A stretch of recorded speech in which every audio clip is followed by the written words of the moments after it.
क्या supreme court के chief justice और बड़ी मुसीबत में घेरे जा सकते हैं? पिछले कई महीनों से उन्हें ऑनलाइन ट्रोलिंग का सामना करना पड़ रहा है। कोई उन्हें देशद्रोही कहता है, कोई पाकिस्तान परस्त, कोई उन्हें कांग्रेसी कहता है, तो कोई बीजेपी विरोधी यानी मोदी विरोधी कहता है। मगर अब लोगों के बीच चीफ जस्टिस को लेकर एक बेहद गंभीर और चिंताजनक संदेह पैदा होने लगा है और यह चिंता बेहद वरिष्ठ और अनुभवी लोगों के बीच से निकली है। और सबसे महत्वपूर्ण बात यह है कि यह आधारहीन नहीं है, इसके पीछे एक घिनौना इतिहास छुपा हुआ है। तो क्या हो सकता है चीफ जस्टिस के लिए आने वाला नया संकट, और वो कौन सा इतिहास है जो ऐसे संकटों के लिए रास्ता साफ करता है? बेहद आसान भाषा में बताएंगे, बस वीडियो में अंत तक बने रहिए। हमारे देश में सरकारें मुकदमेबाजी में बहुत दिलचस्पी लेती हैं, यानी कि आन का दाना आन का घी और चाबस चाबस बाबा जी। सरकार का लगता तो कुछ नहीं है और न्याय व्यवस्था का जमकर दुरुपयोग भी होता है। जनता को टोपी पहनाई जाती है और यह बात मैं नहीं कह रहा हूं, अब तो स्वयं सुप्रीम कोर्ट ये बात केंद्र सरकार को लेकर कह रही है और राज्य सरकारों को भी चेताया है। और जिस तरीके से केंद्र की सरकार को फटकारते हुए ज्ञान दिया गया है वो बड़ा महत्वपूर्ण है। इसके साथ ही बात करेंगे कि क्या अब प्रियंका गांधी भी कानून के शिकंजे में फंसने वाली हैं और जेल यात्रा भी हो सकती है क्या? जी हां, मध्य प्रदेश से कुछ ऐसी ही खबरें आ रही हैं, उस पर भी विस्तार से बात करेंगे। अच्छा, एक बात आप लोग जानते हैं कि नहीं, मणिपुर के साथ धोखा न तो मणिपुर की भाजपा सरकार ने किया है और न ही केंद्र सरकार ने किया है, यानी डबल इंजन एकदम साफ सुथरा है। धोखा तो विपक्षी पार्टियों ने किया है। यह बात मेरी नहीं है, यह विश्वगुरु टाइप के किसी नेता का कहना है। यह कहानी भी बड़ी सुंदर बन चुकी है, ध्यान से सुनिएगा और हाँ, हंसिएगा भाई अपने रिस्क पर। ब्रजभूषण सिंह के मामले में हमने महीनों पहले जो संदेह जताया था और आप सबके सामने जो चिंता व्यक्त की थी, अब वो कहानी असलियत में बदलने लगी है, यानी असली रूप लेने लगी है। एक रिपोर्ट सामने आई है जो पूरे देश के लिए चिंताजनक है। इन सभी मामलों पर विस्तार से बातचीत करेंगे, मगर उससे पहले आप सभी से अनुरोध है कि यदि आप पहली बार देख रहे हैं तो फेसबुक पर हमारे पेज को फॉलो और लाइक कर लीजिए, यूट्यूब पर सब्सक्राइब करके घंटा बजा दीजिएगा टन से। देश को गोदी मीडिया के जहरीले प्रकोप से बचाने और आम आदमी की आवाज को बुलंद करने में हो सके तो हमारे सहायक बनिए। इस क्यूआर कोड या फिर मोबाइल नंबर का प्रयोग करते हुए हमें आर्थिक रूप से मजबूत करने का प्रयास जरूर करें और हाँ, हर एक वीडियो को लाइक, कमेंट और शेयर करना बिल्कुल न भूलें। पिछले 9 सालों से मोदी सरकार ने एक के बाद एक कई ऐसे फैसले लिए जिन्होंने लोकतंत्र को लेकर सवालिया निशान खड़े किए हैं। अलग अलग संवैधानिक संस्थाओं के साथ जिस तरीके का बर्ताव हो रहा है वो सब कुछ ये दर्शाता है कि शायद मोदी सरकार लोकतंत्र और उसके मूल्यों की कोई परवाह नहीं करती। लगातार हर तरफ से ये सवाल उठता रहा है कि क्या धीरे धीरे मोदी सरकार लोकतंत्र को समाप्त करने की तरफ बढ़ रही है। आरोप लगा कि सबसे पहले मोदी सरकार ने देश के मीडिया घरानों पर कब्जा किया, यानी कि देश की मीडिया को गोदी मीडिया में तब्दील कर दिया। किसी मंत्री, विधायक या सांसद की तो कोई हैसियत नजर नहीं आती। ये बात आए दिन सामने आती रहती है। न्यायपालिका को लेकर भी लगातार सवाल उठते रहे हैं कि कोई भी प्रयास छोड़ा नहीं जाता है उसे अपने कब्जे में रखने के लिए। और ये आरोप मेरे नहीं है, चारों तरफ से अपने आसपास आप देख सकते हैं। राजनीतिक लोगों से लेकर आम आदमी भी इस पर चर्चा करने लगा है। कई साल बाद देश के लोगों को न्यायपालिका को लेकर एक उम्मीद की किरण नजर आई थी चीफ जस्टिस डीवाई चंद्रचूड़ के रूप में। अब देश के लोगों के मन में सीजीआई को लेकर यह खुशी थी कि कम से कम एक संस्थान तो ऐसा है जहां से न्याय की उम्मीद लगाई जा सकती है। मगर जब से chief justice of India DY Chandrachud अपने पद पर बैठे हैं, उन्होंने ऐसे कई फैसले दिए, ऐसे कई वक्तव्य कहे जो सरकार के लिए संकट का सबब बने हैं और जिन्होंने सरकार को आईना दिखाने का काम किया है। अब तक जो सरकार कथित रूप से बेलगाम हो गई थी, उस पर भी लगाम लगाने का काम चीफ जस्टिस ने अपने फैसलों के माध्यम से किया है। और आप उनके तमाम फैसलों और वक्तव्यों को यदि निष्पक्षता से देखेंगे तो यह बिल्कुल कहा जा सकता है कि कानून और कानूनी दांव पेच को ना भी समझने वाला व्यक्ति भी यह मानता था कि इस मामले में तो ऐसा ही फैसला होना चाहिए और चीफ जस्टिस के तमाम फैसलों को कोई भी निष्पक्ष व्यक्ति मेरिट के आधार पर मानेगा। मगर मोदी सरकार के लिए यह सारी चीज बिल्कुल गवारा नहीं है। अब चूंकि आने वाले कुछ ही महीनों में देश में लोकसभा का चुनाव है और उसके पहले ही कई राज्यों में विधानसभा के चुनाव है। इससे ठीक पहले सुप्रीम कोर्ट से जिस तरीके से चीजें निकल कर आ रही हैं वो कहीं ना कहीं मोदी सरकार को कटघरे में खड़ा कर रही है और शायद यही वजह है कि लगातार चीफ जस्टिस को ऑनलाइन ट्रोलिंग का सामना करना पड़ रहा है। बीजेपी और उसके तमाम समर्थक लगातार चीफ जस्टिस को अनावश्यक रूप से घेरने की कोशिश कर रहे हैं, परेशान करने और चिढ़ाने की कोशिश कर रहे हैं। कुल मिलाकर कथित रूप से सीजीआई पर दबाव बनाने की कोशिश हो रही है, मानसिक प्रेशर डालने की कोशिश हो रही है कि वो अपने फैसलों में इस बात का ध्यान रखें कि कोई भी बात सरकार के खिलाफ न जाए। और ये बात मेरी नहीं है, ये बात आम जनमानस के बीच से निकली हुई है और लगातार निकल रही है। हाल ही में एक रिसर्च में पता चला कि चीफ जस्टिस के खिलाफ 7 लाख से अधिक ट्वीट किए गए, जिनमें से ज्यादातर लोग जो चीफ जस्टिस को गालियां दे रहे थे उनको प्रधानमंत्री यानी देश के प्रधानमंत्री फॉलो करते हैं। अब आप सारा खेल समझ गए होंगे किस तरीके से क्या किया जा रहा है और किसके इशारे पर हो रहा है। हाल ही में देश के कुछ बेहद वरिष्ठ पत्रकारों और चिंतकों ने हमसे यह संदेह जताया कि अंबुज इंतजार करो, बहुत जल्द चीफ जस्टिस चंद्रचूड़ के ऊपर किसी महिला के साथ छेड़खानी करने जैसा आरोप लगाया जा सकता है। किसी महिला को भेजकर उससे यह आरोप लगाया जा सकता है कि चीफ जस्टिस डीवाई चंद्रचूड़ ने उनके साथ छेड़खानी की है, या फिर उनके मोबाइल फोन में, उनके किसी भी इलेक्ट्रॉनिक गैजेट में कोई ऐसा दस्तावेज या फिर कुछ भी डाला जा सकता है जिससे उनके ऊपर देशद्रोही होने का लांछन लगाया जा सके। उनके घर से, उनकी गाड़ी से, उनके आसपास से कुछ ना कुछ ऐसा बरामद किया जा सकता है जिससे उन्हें बदनाम करने का प्लान सेट किया जा सके, या फिर इससे भी बड़ी, इससे भी गहरी कोई साजिश की जा सकती है है जिसकी कल्पना हम और आप नहीं कर सकते। जब उन लोगों ने मुझसे इस तरह की बातें कही तो मुझे याद आया पुराने जस्टिस रंजन गोगोई का मामला। यदि आपको याद ना हो तो याद दिला देता हूं। जस्टिस रंजन गोगोई समेत कई सारे जज पहली बार भारतीय इतिहास में सुप्रीम कोर्ट से बाहर निकलकर प्रेस कॉन्फ्रेंस करके कहते हैं कि उन पर अनावश्यक रूप से दबाव बनाया जा रहा है फैसलों में। तभी कहानी सामने आई कि किसी महिला ने रंजन गोगोई के ऊपर छेड़खानी का आरोप लगाया। फिर पता चला कि रंजन गोगोई को ही इस मामले की जांच की जिम्मेदारी भी दे दी गई, यानी जिस पर छेड़खानी का आरोप लगा वही छेड़खानी की जांच करेगा कि मैंने छेड़खानी की कि नहीं। और इसके बाद क्या हुआ आप सब जानते हैं, पूरा देश और पूरी दुनिया जानती है। एक के बाद एक सुप्रीम कोर्ट के ऐसे तमाम फैसले निकले जिन्होंने मोदी सरकार को अलग अलग तरीके से लाभ पहुंचाया, अपनी पीठ थपथपाने का मौका दिया। राम मंदिर से लेकर राफेल और पेगासस तक सब कुछ आपको याद होगा। पेगासस के मामले में सुप्रीम कोर्ट ने साफ साफ कहा था कि सरकार ने यानी मोदी सरकार ने जांच में सहयोग नहीं किया, लेकिन मोदी सरकार ने इस फैसले को अपने पक्ष में भुना लिया और कहने लगे कि हमें तो क्लीन चिट मिल गई है सुप्रीम कोर्ट से। एक बात और आपको याद दिला दें, जस्टिस रंजन गोगोई ने यह भी कहा था कि मेरे इतने सालों की नौकरी के बाद मेरे अकाउंट में मात्र 6 लाख रुपए हैं। उन लोगों को जब मेरे खिलाफ कुछ नहीं मिल पा रहा है तो अनाप शनाप आरोप लगाया जा रहा है मुझ पर दबाव बनाने के लिए और बदनाम करने के लिए। अब सोचने वाली बात यह है कि इस जांच में निकला क्या, यानी कि रंजन गोगोई पर जो आरोप लगाया गया था उसमें फाइनल रिजल्ट क्या हुआ। ये मामला कितना चिंताजनक है कि अब तक इस मामले में स्पष्ट रूप से कुछ सामने नहीं आया। यदि आया हो और आपको जानकारी हो तो बताइएगा, हमें तो कोई जानकारी नहीं मिल पाई है। आप खुद ही सोच कर देखिए, यहां दो बातें हो सकती हैं, या तो जस्टिस रंजन गोगोई ने छेड़खानी की होगी या फिर उन पर जो आरोप लगाया गया वो झूठा होगा। यदि उन्होंने सच में छेड़खानी की थी तो क्या बड़े पद पर होने की वजह से एक महिला के सम्मान को ताक पर रख दिया गया और रंजन गोगोई पर कोई एक्शन नहीं हुआ? और यदि उस महिला ने गलत आरोप लगाए थे तो यह बात कितनी ज्यादा चिंताजनक है कि 130 करोड़ लोगों की आबादी वाले देश के सबसे बड़ी अदालत के सबसे बड़े जज के ऊपर इतना गंभीर आरोप लगाया जाता है एक महिला द्वारा। और यदि उस महिला ने गलत आरोप लगाए थे तो यह बात कितनी चिंताजनक है कि 130 करोड़ लोगों की आबादी वाले देश के सबसे बड़ी अदालत के जज के ऊपर इतना गंभीर आरोप कोई महिला यूं ही मुंह उठाकर लगा देती है। क्या यह देश की सबसे बड़ी अदालत का अपमान नहीं है? मगर कहा जाता है कि वो है तो मुमकिन है। अब ये वो कौन है ये आप सब जानते हैं। तो यदि रंजन गोगोई वाले मामले को ध्यान में रखा जाए तो उन बुजुर्ग पत्रकारों ने जो चिंता व्यक्त की है उसमें कहीं कोई अतिशयोक्ति नजर नहीं आती। कुछ भी हो सकता है, सब कुछ संभव है। तो अब देखना यह है कि चीफ जस्टिस डीवाई चंद्रचूड़ को न्याय करने के बदले में और क्या क्या झेलना पड़ सकता है तथा भारत में न्याय और कितनी कुर्बानियां ले सकता है। पिछले कई सालों से पूरे देश में हेट स्पीच के माध्यम से नफरत और जबरदस्त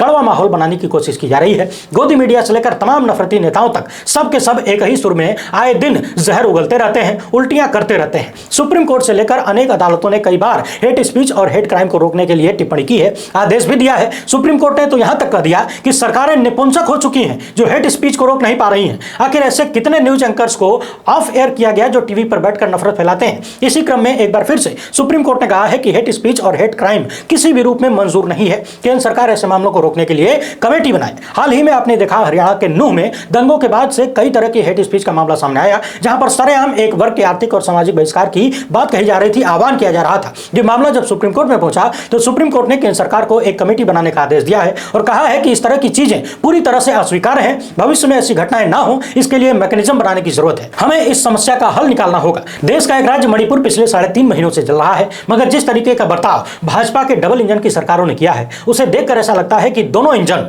एक साथ धुआं छोड़ के बंद हो गए हैं। जिन लोगों को मणिपुर की जिम्मेदारी लेते हुए काम करना चाहिए वो लोग सामने वालों पर यानी सवाल करने वालों पर ही आरोप मढ़ने में लग गए हैं। पिछले दिनों आपने देखा कि बीजेपी के तमाम बड़े बड़े नेता मणिपुर की घटना को लेकर कांग्रेस को जिम्मेदार ठहराने में लग गए। स्मृति ईरानी भरी संसद में कहती हैं कि मणिपुर में जो कुछ हुआ उसके लिए कांग्रेस जिम्मेदार है। और अब स्वयं देश के प्रधानमंत्री कह रहे हैं कि विपक्ष ने मणिपुर के साथ धोखा किया है। पहले अविश्वास प्रस्ताव लाए, फिर वोटिंग से भाग गए। वे इस पर चर्चा ही नहीं चाहते थे, जबकि असलियत क्या है ये आप सब जानते हैं। हफ्तों से विपक्ष मणिपुर के मामले पर प्रधानमंत्री से जवाब मांग रहा है, लेकिन आखिरी दिन सदन में आने के बावजूद प्रधानमंत्री जी घंटों तक बोलते रहे, फिर भी मणिपुर के मामले पर कुछ नहीं बोला।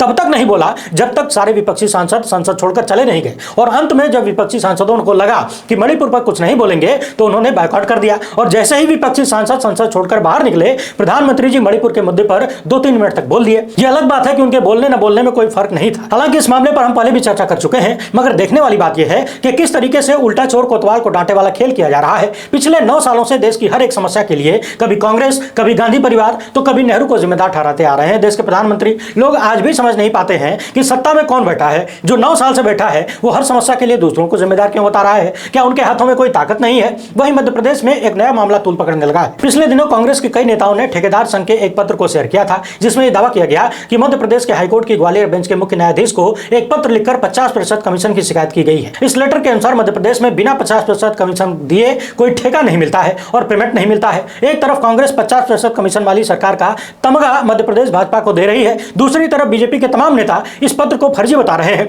मध्य प्रदेश के मुख्यमंत्री शिवराज सिंह चौहान का कहना है कि भ्रम फैलाया जा रहा है। लेटर में जो एड्रेस है वो कहीं है ही नहीं, कहीं मिल ही नहीं रहा है, आदमी है ही नहीं, संस्था का आता पता नहीं है, चिट्ठी फर्जी है, सूत न कपास, कांग्रेसियों में लट्ठम लट्ठ। वहीं मध्य प्रदेश के गृह मंत्री नरोत्तम मिश्रा का कहना है कि कांग्रेस मध्य प्रदेश में मुद्दा विहीन हो चुकी है। कांग्रेस ने पहले राहुल गांधी से झूठ बुलवाया और प्रियंका गांधी से झूठा ट्वीट करवाया है। प्रियंका जी, आपने जो ट्वीट किए हैं उसके प्रमाण दो, अन्यथा हमारे पास कार्यवाही के सारे विकल्प खुले हुए हैं। यानी कि साफ साफ मध्य प्रदेश के गृह मंत्री प्रियंका गांधी को कानूनी कार्रवाई की धमकी देते हुए नजर आ रहे हैं। आपको बता दें कि पिछले दिनों कर्नाटक में चुनाव होने वाला था, मगर चुनाव के महीनों पहले वहां के ठेकेदारों ने देश के प्रधानमंत्री को पत्र लिखकर गुहार लगाई थी और शिकायत की थी कि कर्नाटक में बिना 40% कमीशन दिए कोई ठेका पास नहीं होता, कोई टेंडर नहीं मिलता, और यदि हम 40% कमीशन दे देंगे तो फिर काम कैसे करेंगे और काम की गुणवत्ता कैसी देंगे। मगर इस कहानी का अंत एक ठेकेदार की आत्महत्या से हुआ। इसके बावजूद देश के प्रधानमंत्री ने इस आरोप पर कोई कार्यवाही नहीं की और कर्नाटक के विधानसभा चुनाव में कांग्रेस ने इस मामले को जबरदस्त तरीके से बुनाया। जगह जगह पे सीएम के पोस्टर लगाए गए और बीजेपी को भ्रष्टाचार के आरोपों में बुरी तरह से जकड़ दिया गया।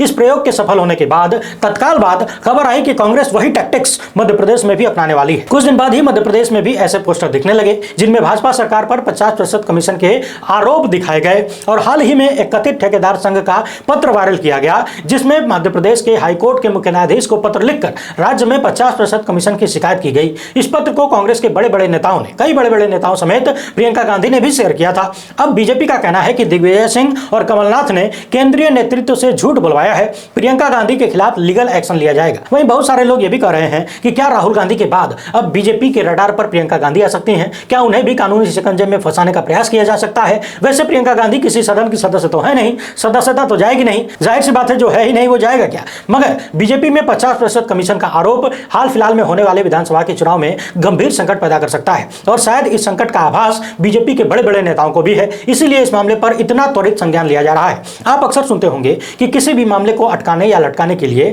सरकारें, वो केंद्र की हो या राज्य की हो, न्यायालय में पहुंच जाती हैं और मामले को सालों साल खींचा जाता है, बिना ये देखे कि उससे कितना बड़ा लोकहित का नुकसान हो रहा है, कितने लोगों की जिंदगी पर असर पड़ रहा है। और अब इस बात पर खुद सुप्रीम कोर्ट ने मुहर लगा दी है। जी हां, सुप्रीम कोर्ट के न्यायाधीश जस्टिस BR गवई ने शुक्रवार को भारत संघ द्वारा दायर किए गए एक याचिका को खारिज कर दिया और कहा कि 70% सरकारी मुकदमे निरर्थक होते हैं और अदालत के कार्यभार को कम करने के लिए इन्हें कम किया जा सकता है। जस्टिस गवई ने कहा कि सुप्रीम कोर्ट ने पहले भी जुर्माना लगाकर इस तरह की प्रथा की निंदा की है, यानी बेकार की मुकदमेबाजी की निंदा की है। और जस्टिस गवई ने यहां तक कह दिया कि गरीब किसानों को अनावश्यक रूप से परेशान किया जा रहा है, यानी कि केंद्र सरकार किसानों के खिलाफ मुकदमा लड़के बेवजह उन्हें परेशान कर रही है। यह बात कहते हुए सुप्रीम कोर्ट के जज ने मामले को खारिज कर दिया। अब सुप्रीम कोर्ट ने आगे जो कहा उसे जरा ध्यान से सुन लीजिए। जस्टिस गवई ने कहा कि अगर भारत सरकार निर्णय ले तो 70% मुकदमेबाजी कम हो सकती है। हमें संघ के साथ साथ अधिकांश राज्य सरकारों द्वारा बहुत सारे तुच्छ मुकदमे देखने को मिलते हैं। यदि सरकारें ऐसे मामलों में कटौती करने का निर्णय लें तो इस अदालत की 70% भूमिका कम हो सकती है।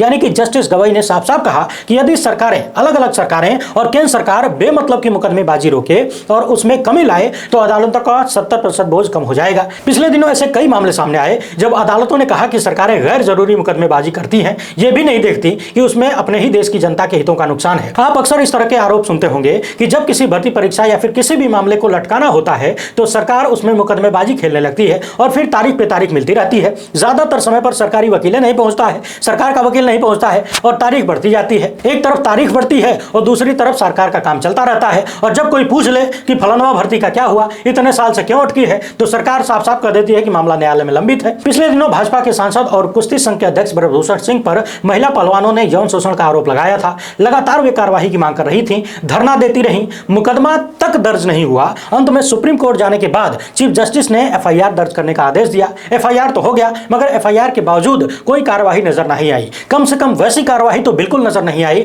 जैसी होनी चाहिए। जैसा कि आम मामलों में होता है, वैसे भी खास मामलों में आम कार्रवाई कैसे हो सकती है? आरोपी पर कार्रवाई हो न हो, लेकिन महिला पहलवानों को दिल्ली पुलिस ने दिल्ली की सड़कों पर बुरी तरीके से रौंद दिया और दिखा दिया कि जिसकी लाठी उसी की भैंस। जब यह मामला एकदम चरम पर था, उस वक्त हमने किसी वीडियो में कहा था कि आने वाले दिनों में देश में जो भी महिला पहलवान इस क्षेत्र में जाना चाहती चाहती हैं, जो भी लड़कियां इस क्षेत्र में जाना चाहती हैं, क्या उनके परिवार वाले और उनके सगे संबंधी उन्हें ऐसे खेलों में भाग लेने देंगे? और अब हमारी उस चिंता के प्रमाण भी सामने आने लगे हैं। दैनिक भास्कर की एक रिपोर्ट सामने आई है जिनमें उन्होंने बताया है कि किस तरीके से अब कई महिला पहलवान और उनके परिवार वाले तथा आस पड़ोस के लोग रेसलिंग को लेकर अलग अलग तरीके के सवाल उठा रहे हैं। वैसे भी हमारे देश में महिलाओं को लेकर कैसी विचारधारा चलती है आप सब जानते हैं। दैनिक भास्कर की रिपोर्ट में बताया गया है कि ब्रजभूषण केस के बाद माता पिता लड़कियों से छुड़वा रहे हैं रेसलिंग। जाहिर सी बात है, कोई भी माँ बाप नहीं चाहेंगे कि उनकी बेटी एक खेल में हिस्सा ले, ऐसे खेल में हिस्सा ले, और जब बेटियों के साथ कुछ कर दिया जाए, यदि वे न्याय मांगे तो फिर उन्हें सड़कों पर पुलिस के बूटों के नीचे रौंद दिया जाए। मगर सवाल यह है कि खेलो इंडिया का नारा देने वाले अब कहां हैं? आज हमारी वो चिंता साकार रूप लेने लगी है। कुश्ती में 3 नेशनल मेडल जीत चुकी नेशनल मेडलिस्ट मान्या ठाकुर बताती हैं कि एक दिन पापा आते हैं और अचानक कहते हैं कि अब कुश्ती मत खेलो। आस पड़ोस के लोग भी मेरी कुश्ती खेलने पर बातें करने लगे हैं। फेडरेशन में जो कुछ हुआ उसके बाद मुझे लगा कि मेरा करियर खत्म हो गया है। ये बातें सुनाती हुई मान्या ठाकुर की आवाज बार बार कांपती है। ये केवल एक मान्या ठाकुर की कहानी नहीं है। हरियाणा, दिल्ली, मध्य प्रदेश के कुछ अन्य शहरों में अखाड़ों से आने वाली रिपोर्ट बताती है कि महिला पहलवानों की संख्या 50% से भी कम हो गई है, यानी आधे से भी कम महिलाएं अब सामने आ रही हैं। अंतर्राष्ट्रीय स्तर पर भारत के लिए मेडल जीत चुकी उन्नति राठौर बताती हैं कि जब मैं कैंप में जाती हूं तो पापा बार बार वीडियो कॉल करते हैं। जाहिर सी बात है, वीडियो कॉल किस लिए करते होंगे ये बताने की जरूरत नहीं है। ये ऐसे उदाहरण हैं जिनसे यह बात स्पष्ट होती है कि माता पिता अब अपने बेटियों को रेसलिंग अखाड़ों में भेजने से डरते हैं, डरने लगे हैं कि बेटी के साथ कहीं कुछ गलत ना हो जाए, और यदि कुछ गलत होगा तो उसका आने वाला भविष्य कैसा होगा। तो क्या हम ये मान लें कि बेटियों का रेसलिंग करियर अब खत्म होने के कगार पर है? और ये सब केवल एक व्यक्ति के कारण हो रहा है, और वो वही व्यक्ति है जिसको बचाने के लिए वे लोग अपनी बाहें फैलाए हुए दिखते हैं जो कभी बेटी बचाओ बेटी पढ़ाओ का नारा दिया करते थे। कुछ दिन पहले हमने आप सभी से अपील की थी, अपने दर्शकों से अपील की थी कि देश में नफरतबाजों को जवाब देने के लिए और भाईचारे के माहौल को बढ़ावा देने के लिए अपने मित्रों, अपने पड़ोसियों, जो भी दूसरे धर्म के लोग हैं, उनके साथ सेल्फी लीजिए, हमें भेजिए या फिर अपने अपने सोशल मीडिया हैंडल पर उसे शेयर करिए। आप में से सैकड़ों दर्शकों ने हमें तस्वीरें भेजी हैं। बारी बारी से इन तस्वीरों को देखते जाइए। यही हिंदुस्तान की असली तस्वीर है, ये भारत की असली तस्वीर है, जिसमें भाईचारा दिखता है, जिसमें मोहब्बत दिखती है, जिसमें एक दूसरे के लिए सम्मान और प्रेम दिखता है। यह है असली भारत की तस्वीर। आप लोग लगातार ऐसी तस्वीरें भेजते रहिए, और जब हम आपकी तस्वीरें अपनी वीडियो में दिखाएं तो उसका स्क्रीनशॉट लेकर अपने अपने सोशल मीडिया पर हैंडल पर शेयर करिए। अच्छी बात यह है कि नफरतबाजों की हवा निकल रही है, हवा टाइट हो रही है, तो आप लोग लगातार तस्वीरें भेजते रहिए, हम दिखाते रहेंगे। फिलहाल इस वीडियो में इतना ही। हमसे जुड़ने के लिए बहुत बहुत धन्यवाद। जय हिंद।